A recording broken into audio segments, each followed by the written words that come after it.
Hey everybody, Ben here from the Bonehead podcast, and welcome to Blood Bowl Team Guides Norse. This is our series where we have a look at the roster for every team in Blood Bowl. We have a look at the players, how many you can get, how much they cost, and what they do, as well as the team's special abilities and star player access. So if you are thinking about starting a team, this video series is going to be a great place to start.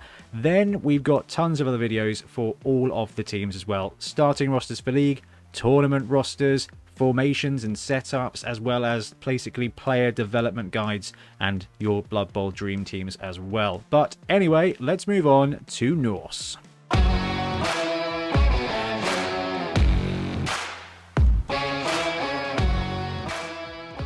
Okay, so the Norse team can be summarized with one word: Vikings, and can be better summarized with two words: drunk Vikings. So this team is all about having battles on the pitch and getting sent very much to Valhalla. This is a team that is heavy on block. The majority of players on this roster are going to have that combat skill to begin with. We're going to take a look at the players and their costs in a moment, but out of this roster, most of them are going to start with block or a kind of comparable combat skill. We've got Ulfwereners who are strength 4 with frenzy. We've got a Yeti who's got claws and more frenzy. We've got Valkyries who do not have a combat skill but have got basically every other skill in the game. And then we've got Boars, which are to date the most interesting player in Blood Bowl. They're going to run around behind your lines and just inspire your players to get up and punch things. So as we take a deep dive into this team, we're going to start here. Rerolls are 60k each. They are a tier 1 team, which means nothing for League, but in most tournaments that run a tier system, they're going to have access to less skills than others. Basically, tier 1 normally gets, 4 or 5 skills. Tier 2 will get a few more. Tier 3 will get the most skills, and that will also affect how many star players you can take at tournaments. But the beautiful thing about Blood Bowl is every tournament is different. Can they have an apothecary? Yes, they can. So you can spend that sweet 50k to get your doctor to keep your players alive. Highly recommended because Norse tend to have a little bit lower armor than everybody else. Now, special rules. Special rules in Blood Bowl link in two things. Some teams have special rules. Some teams just have these that provide basically a keyword to identify which star players you can use in tournaments and in leagues as inducements.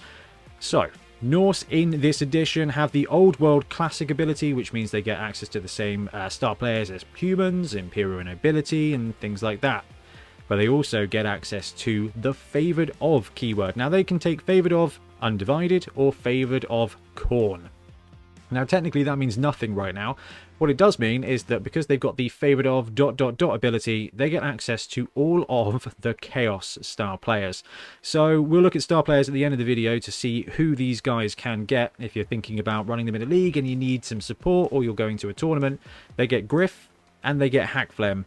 Probably 2 of the top 3 star players in Blood Bowl. So a tier 1 team with very much tier 1 star player access. Okay, so let's have a look exactly what you can take on this roster. We start off with alignment, so we've got 0 to 16 Norse Raider Linemen. Movement 6, Strength 3 puts them in very much the average camp. However, what is not average is the fact that they start with block, which is, spoiler alert, the best skill in the game. They get 0 to 2 Boars, who are the little tiny pigs that don't have hands. They have hooves instead, which means they can't pick up the ball, but they can pick up other players with their special beer power, which we'll talk through in a couple of minutes. We get to Norse Berserkers as well. 0 to 2 Norse Berserkers. They are basically better linemen. They're the same move, they're the same strength, they've got the same block, but they've got frenzy and jump up, which means they can get up and block a dude without moving, and it doesn't count as a blitz most of the time, or they can just get up for 0 squares, which means they're much faster. And talking about faster players, this team gets 0 to 2 Valkyries as well. They are movement 7 pieces with general, agility, and passing skills, with pass, catch, dauntless, and strip ball. No combat skill, but strip ball is a very useful skill. Dauntless is going to come in handy every now and again, and pass and catch will just mean that these 2 gals, if you get them on your team, can do whatever they want with the ball basically whenever they want. Sweet passing 3+ as well means that they are just fine if you want to throw the ball around. And then there's a Yeti. Strength 5, Disturbing Presence is going to disrupt your opponent's ball handling skills, but really we're in this for the Strength 5 Frenzy Claws, which means you are breaking your opponent's armor on a roll of an 8+, forever, ever, ever, unless they have the Ironhard skin skill, which no one has, so it's fine. That is the assortment of players that you can take for this roster. Let's go have a look at each of them as we go. Okay, as ever, we need to start with the linemen. Now, these have got even better. These are sneaky, some of the best linemen in the game. They were brilliant before. They've gone up a little bit in their usefulness. They've also gone down a little bit in their usefulness too, so it's an interesting one. Anyway, you can take up to 16 of these on a team, and they are a bargain at 50k apiece. Movement 6 is average, strength 3 is average, edge 3+ is average, passing 4+ is very average for a lineman, armor value of 8+ is a little bit below average. So if you can punch these dudes, they are a little bit more fragile than your standard lineman positional, but they've got skills. They start with block, which is a rarity amongst linemen. It is just Norse raiders and dwarf blockers, and you will be familiar with dwarf blockers from your nightmares. They are an excellent piece, and the Norse dude they're not bad either, right? They've got the thick skull skill, which means that they are knocked out a little bit less frequently. So if you roll a 2 through 7 on an injury roll, they will be stunned. And on an 8, they will also be stunned, whereas normally on an 8, they will get KO'd. On a 9, they will be KO'd, and on a 10+, they will be casualtied. So basically, you've got less chance for these guys to be removed from the pitch. Normally, it is a 8, 9 KO, 10+ casualty. For these guys, it's just 9 KO, 10+ casualty. So they are going to be sticking around more frequently. Even if they are stunned, it's better to have a player stunned and definitely coming back in a turn than it is to have them KO'd and potentially out for the entire game. Now, these guys have inherited a drunkard skill. Now, the skills that I've highlighted with an asterisk are brand new skills to Blood Bowl, so as we do these team guides, something special may occur. The drunkard skill, basically, well, not basically, entirely is if these guys make a rush action, if they go for it one extra square, then it's a 3+ instead of a 2+. So movement 6, normally you can move 6 and then go for it again up to 2 times, and it's a 2+ with just 1 failing. Because these guys are drunk, they're failing on a 1 or a 2, so they are twice as likely to fail a go for it, which makes sense. The whole deal here is that this Norse Raider team are just drunken playing Blood Bowl. If you've been to a Blood Bowl tournament, a big Blood Bowl tournament, you may be familiar with that kind of player. Well, actually, on the pitch, these guys have got worse ability to run around because they're unsteady on their feet, but they are a little bit drunk, which means they are much better at being punished for things. So that thick skull balances it out. Strength skills can only be taken on a secondary. They get general to begin with. Now, because this player gets blocked, then actually general skills are good to go. You've already got your first skill, agility, passing, and secondary skills there. And strength skills for secondary skills mean that they can develop in any way. It just may take a little while. On to the positionals then. So the Norse team gets access to 0 to 2 beer boars. Now, they are represented by little beer boars. They are boars with beer on their back, hence making them beer boars. So what do the man beer pigs do? So these are really interesting players that have dropped to this team. They are 0 to 2 and they are 20k each, which is very, very cheap for a player. Movement 5 is not good. Strength 1 is actually terrible. Edge 3+ is just fine, and passing nothing means nothing. Armor 6+ means that if you look at these guys a little bit too severely, they will die. I'm afraid they're just going to die. Skills wise, dodge, no hands, pick me up, a brand new skill, we'll talk about that in a second, stunty and titchy. So stitchy is a great combination of skills. Stunty means that you can make a dodge and ignore penalties for going into other tackle zones. Titchy means you get +1 when you dodge around. So those two skills combined mean that you get an overall +1 to your dodge roll forever. Prehensile tail is one of the skills that will stop that, however, but that means that these guys can dodge around into any square on a 2+, and they've got dodge there, so it's a 2+ with a reroll basically anywhere unless you are loitering around Croxigors. So that's good. That means these little guys can bounce around and give support, get in the way. They have no hands, which means they cannot do anything with the ball. If they're going to get the ball, they automatically not get the ball, so it will bounce off them essentially. So you might be thinking, I don't know why I want a really fragile, really slow player that's going to pop as soon as you breathe on them.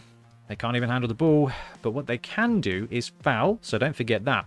But their pick-me-up skill, the brand new skill to Blood Bowl, means that at the end of your opponent's turn, if there is a standing beer boar within 3 squares of one of your players that is prone but not stunned, you can roll a dice. And on a 5+, that dude stands up. So basically, your opponent knocks one of your guys down, doesn't break the armor. If he's within 3 squares of a beer boar at the end of your opponent's turn, you roll a dice. On a 5+, they stand up immediately. On a 1, 2, 3, 4, nothing happens, but nothing happens anyway. So it's an interesting trade-off. Beer boars are cheap, which means it's a cheap way to get up to your 11-player limit if you're looking at tournaments to buy star players, or if you're running a league to buy your other positionals, you get a little bit of a tax rebate. But they are very vulnerable, and you will need to have them on the pitch to actually use that pick-me-up ability, which means they are a vulnerable target for your opponent. They get no skills on primary. They can take a secondary skill on agility. So this dude here that cannot score touchdowns is going to have to basically get 3 casualties, or a casualty and an MVP, to even roll a random secondary. So the beer boar is not likely to be a stellar player, but it is a support for the rest of your players, and they're already stellar. Next up, we've got the Norse Berserkers. So this roster can take 0 to 2 of them. They are 90,000. Movement 6, Strength 3, Edge 3+, Passing 5+. Now, average, but passing is a little bit worse. But these guys are going to be performing the role of a blitzer, and blitzers normally have 1 worse passing, unless you're an Elf Union dude. Armor 8+ is exactly in line with the rest of this team. Now, these guys do not have Drunkard, it is just the linemen, so you can run around with these dudes as much as you like, which is very useful, because with block and frenzy, they are likely to be blocking and moving around, and they may just frenzy block and then follow up, and they may go over their 6 squares and mean that you have to roll a go for it, which is going to be a 2+, not a 3+, because these guys are berserk, not drunk. They may be drunk, but it doesn't make them worse. I'm happy with that. So they've also got the jump up skill, which means they can jump up. So when you activate them, you get the option to stand up for 0 squares. Now, if you want to stand up and block somebody, that would count as your blitz. But jump up allows you to take an agility test to get up and block without making that blitz. That's good. That means if you've got a Norse Berserker who is prone next to another player, there is a good chance you are still going to be able to block them from prone. Now, the beer boar, getting them up is going to help things massively as well. Now, this is one of the few players that has access to strength on a primary. Strength is incredibly useful because it gives you access to Mighty Blow, which is tantamount to removal, and guard, which is just going to make everybody else blocking better. And when you have got a team with block, that's blocking's already good, and when you are blocking better, then better blocks are good. So they've got great access to general and strength on a primary. They've already got block, so they don't need that skill, which means you can start sporting up. Do I want to go Mighty Blow just to murder things? Do I want to get guard to help other people murder things? It's really all about murdering things, and the Norse are very good at it. Secondary skills, agility, so if you want to get that blodging berserker, it's going to take you a few SPP to save up and get that. They do also get passing access, which is probably not that useful, but could be in the future. And talking of passing, we've got the Valkyries. So the Valkyries are also 0 to 2, movement 7, which is better than average. So they are the fastest player on this team. Not by a mile, but by a single square. But sometimes that single square is going to make quite the difference. If your linemen are movement 6 and making 3+ rushes, these guys... gals being movement 7 and having 2+ go for it are going to make them feel like an absolute Ferrari. Strength 3 is average, Edge 3+ is average, Passing 3+ is above average. And when they've got the pass skill already, that means that it is a quick pass of 3++, which is a very good success rate if you're going to be throwing the ball 3 squares. Armor 8+ is massively in line with this team, however. So they're just as vulnerable as everybody else. In fact, more vulnerable, because if we look at their skill set, no block skill available for these girls. You can level them up with their primary skills. They get agility and general and passing as your suite of normal skills. And there's a ton of things you can do with it. You can take block, you can take dodge, you can take accurate, you can take sure hands, you can take on the ball, you can take cannoneer, you can take running past. There is an absolute ton of skills that all line up with what they've already got. Now at 95k, they're an expensive player to not have. Basically, the combat skill, it does hurt their survivability, but what you're paying for is the potential for a god tier player. Catch, pass means that between them, if you've got 2 on your team, receiving the ball, they'll get a reroll. Making the ball go far, they'll get a reroll too. Dauntless is when they can go and punch something that is stronger than them. You roll a dice, and basically if you pass the test, you count as having exactly the same strength as your target. So they can wander up to a troll, make a dauntless roll. If they pass the dauntless roll, they're going to punch the troll with 1 dice. Now without block, that's not ideal, but every now and again that will save you. And then there's Strip Ball. Now this is the first player, I believe, to start with Strip Ball in the game. And Strip Ball basically means if you punch a ball carrier, so if you punch a dude and that dude has got the ball, if the result of the block is a push, that ball is going to scatter from that player. That basically means that that player will drop the ball. So if you provide this player with another skill that goes alongside that, for example, Juggernaut, that turns both down results into a push, you got a 50% chance of popping that ball out. Now, it won't work against sure hands, so definitely something to watch out for, but I foresee a lot of wrestle Valkyries coming, because wrestle both down, drop the ball, push, drop the ball, drop the ball. The Valkyries there, 95k, good strength, good skill access, strength on their secondary, not going to come in handy that often. Basically, as Valkyries develop, and they're going to be scoring because they've got that fast movement, they are going to be great players. And talking of great players, we've got the Ulfwereners. So the Ulfwereners are some of my favourite players in Blood Bowl. Movement 6, Strength 4, Edge 4+, Passing Nothing, Armor 9+. Movement 6, just fine. Strength 4 is delicious. Now, Strength 4 is going to give you a 2-die block against the majority of the players in the game. There are some Strength 4 blockers out there, there are some Strength 5 big guys, but that just means you need less friends to make a successful block on those. Now, this player comes in at a quite high cost at 105k, but they do start with Frenzy. So Movement 6, Strength 4, Frenzy means that a pack of 2 Ulfwereners can protect your backfield very, very successfully. Against the majority of threats that are going to be breaking through, you will be able to send in an Ulfwerener on their own and get 2 2-die blocks. Frenzy Strength 4 is normally going to get you a 2-die block, and then it's Frenzied, so you get to follow up if you push them and make another 2-die block. So Ulfwereners are basically single-player 4-die blocks against people who are wandering around on their own. That makes them great. Now, their skill access with General and Strength gives you a smorgasbord of choices. Block is excellent. Tackle is excellent. Wrestle is excellent. Mighty Blow is excellent. There are a ton of skills that are all pretty much excellent on the Ulfwerener, because the Ulfwerener is by itself already excellent. They do get agility on a secondary, but that's not going to happen all that often. 2 Ulfwereners should form, in my opinion, the core of the majority of Norse teams. Strength 4, Move 6 is great. Edge 4+ is not good. These guys are not going to be the best ball carriers in the world, but they're not here to carry the ball. They're here to rip your opponent's heads off, and with Frenzy and Strength 4, they're going to be doing that quite a lot. And talking of ripping players' heads off, the Yeti is pretty good at that. So you can have up to 1 of them on your Norse team, and they're expensive at 140k, but if you can get one on the team, you are going to have an absolutely brilliant time. So they are Movement 5, which is fine for a big guy. Strength 5, which is great for any player. Edge 4+ is fine. Passing Nothing. Armor 9+, which is reasonably resilient. So this player has Claws, Disturbing Presence, Frenzy, Loner 4+, and Unchanneled Fury. Where to start? Let's start fun. Claws means that if this player knocks down another player on an activation, you get to beat their armor on an 8+. Doesn't matter if they're a dwarf, a tree man, and the roll of an 8+ will always succeed. Now, if you're blatting something with armor 7+ or 6+, and that roll works, that roll still works. So don't worry about that. But what it does mean is that whatever you are punching, if you roll an 8, it's going to work. There is a skill called Ironhard Skin that will cancel the Claws skill, but it's not basically on any starting player out there at the moment. It's going to have to be a level up, and it's going to be an unlikely level up.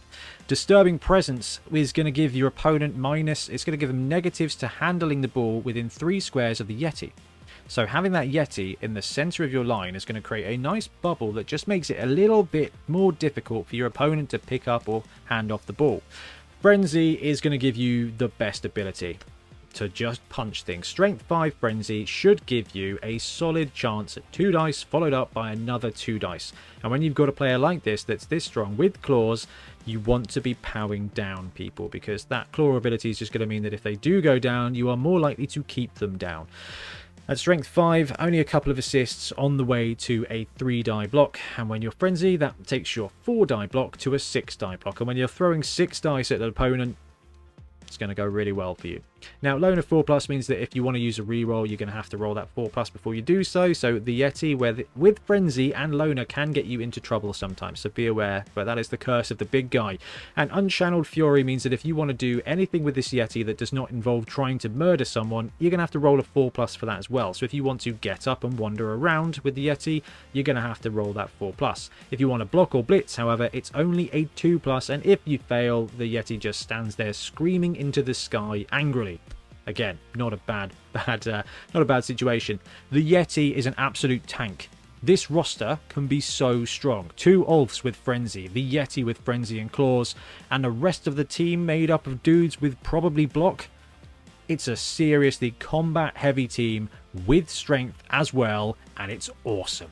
But if the team by itself is not enough, either you're going to a tournament with 1.2 million builds, or you are joining a league and your opponents are 12, 3, 1,300 teams that are bigger than you, you can bring on some star players. Now, this team, as we said at the beginning, has got Favoured of an Old World Classic, which means that there are a ton of great options. Now, Morgan Thorg, Grak and Crumbleberry and Helmut Wulf can play for any team at any time. Now, Morgan Thorg is a chunky boy, 380k. He is the biggest ogre in the game. Grak and Crumbleberry is a great option too. An ogre with kick teammate and a halfling with sure hands is a 2-for-1 at 250. And then Helmut Wulf is the ubiquitous chainsaw dude. If you want to chainsaw guys, he's your guy. And they get a billion choices as well. So Old World Classic gives them access to Deep Root, Strong Branch, the biggest tree in the game, Griff Oberwald, who is probably the 2nd or 3rd best star player in the game. Strength 4, Edge 2+ makes him very, very mighty. Grim Ironjaw, Karla von Kill, Mighty Zug, Rumbelow Sheepskin, and the White Dwarf give you some great options around about between 170 and 210k. So medium value star players, all of them are very much worth considering. Ivar Eriksson, Skrorg, Snowpelt, and Thorsten Stoutmead are the new star players. Now, I've tagged them here as being 14. They're in Spike 14, the Norse one that's recently come out. They give you some great options too. Skrorg is a star player Yeti, 250k, a little bit better than your standard Yeti. Thorsten Stoutmead is the Donkey Kong star player, who is a big drunk Norseman who throws barrels. That's a useful dude. And then Ivar Eriksson is the Norse version of Griff Oberwald. Doesn't have the agility, does have the strength. So strength 4, block, guard, tackle, and a very cool special ability that allows you to move one of your players outside of their activation. Good combo there. You've also got access to Barik Farblast, a dwarf with a bazooka who can throw the ball around, and Frankenstein, a overcosted golem with strength 5. I've put W there because they are available on the website. And in addition to Griff Oberwald, these guys also get the Favoured of ability, which gives them Glart Smash Rip, Lord Borak, and Hackflem Scuttlespike. Now, Hackflem is probably the best star player in the game. 210k, movement 9, edge 0+. The dude is awesome and shifty and nifty, and you really have to watch out for him. And a bargain price. What we've got with the Norse team here is a very solid core with some great strength, and the ability to take Hackflem and Griff means that you've got some speed and some agility in there too when it comes to tournaments, and also when it comes to leagues when you need inducements. Does also have access to Grashnak Blackhoof, who is a chonky Minotaur that's in Spike 13. Max Spleenripper, Scylla Amfingram, and Creek Rustgouger are all available on the website too. Now, Max Spleenripper is an alternate chainsaw, which means you can run 2 chainsaws if you want to run chainsaws. Scylla Amfingram is a big boy, basically a star player Bloodspawn, and Creek Rustgouger is a rat ogre with a ball and chain. So probably the best ball and chain player out there. 170k, comes with a free automatic bribe, movement 5, just an absolute tank. So this team has got a ton of choices when it comes to star players. Okay, so that wraps up the Norse team guide. Hopefully you found it useful. We've given a breakdown of each of the players, what they do, how much they are. If you want to consider a team for league, a team for tournament, then please go watch our starting rosters video or our tournament rosters video for Norse. If you are going to be playing them soon, we should, when is this? We should soon enough have the Norse formations video up as well. So if you want to know how to deploy your guys on the board to best combat a team that's stronger than you, weaker than you, trying to be cheeky and score quickly, defense, offense, we'll break down what some great starting positions for your Norse team are going to be. And then in due time, we will have the player development videos and the Norse Dream Teams videos too. Basically, we'll go through each of the players and talk about what skills you want to take and when, and the Dream Teams basically looks at your team and league at certain stages of your career and kind of who should be having what at what point. There's a ton of Blood Bowl content here, and the Norse team is fantastic. It is landing at the greatest point. Games Workshop have reimagined it, very much like Battlestar Galactica got reimagined. It got changed, it got more gnarly, and quite frankly, it's awesome. Anyway, thank you very much for watching. We'll be back soon with more Blood Bowl content. Happy blocking. Thanks very much for watching. We really appreciate your support. If you want to help support the channel even further, please like and subscribe, or come join us on our Patreon. We have early access to content. We get loads of feedback from you guys, and we try and do competitions as much as we can. Or you can get yourself some Bonehead podcast merch on our Spreadshirt site. So if you want to support a team, especially for the Bonehead Championship, you can pick up a shirt, a mug, things like that. It all helps support the channel, and we really appreciate it. Anyway, links below. Thank you very much. Happy blocking.